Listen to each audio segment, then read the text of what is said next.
আজ আমি বানাচ্ছি নরম রসালো গাজরের মালপোয়া।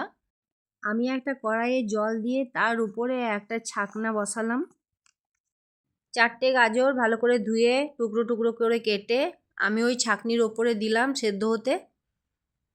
সেদ্ধ হয়ে গেছে, এবার নামাবো, ঠান্ডা করতে দেবো।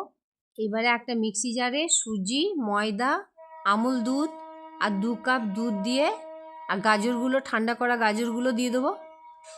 4টে এলাচ আর 2 চামচ চিনি।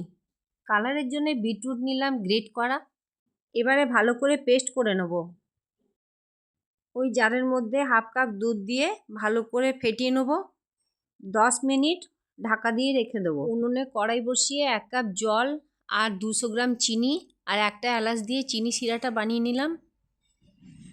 এবারে একটা কড়াই বসিয়ে দিলাম রিফাইন্ড তেল আর 2 চামচ ঘি আর মাঝখানে বসিয়ে দিলাম কুকি কাটার। ব্যাটারটা আমার ঘন হয়েছিল বলে একটু জল দিলাম, গুলে নিলাম ভালো করে। এবার কাটারের ভেতরে ব্যাটার ঢেলে দিলাম। মিডিয়াম আঁচে আমি ভাজলাম আর দেখুন কি সুন্দর ফুলে উঠেছে। এইভাবে প্রত্যেকটা আমি মালপোয়া ভেজে নেব কাটারটার সাহায্যে। কাটারটা দেওয়াতে আমার শেপগুলো খুব ভালো এসেছে আর দেখুন খুব সুন্দর ফুলে উঠেছে।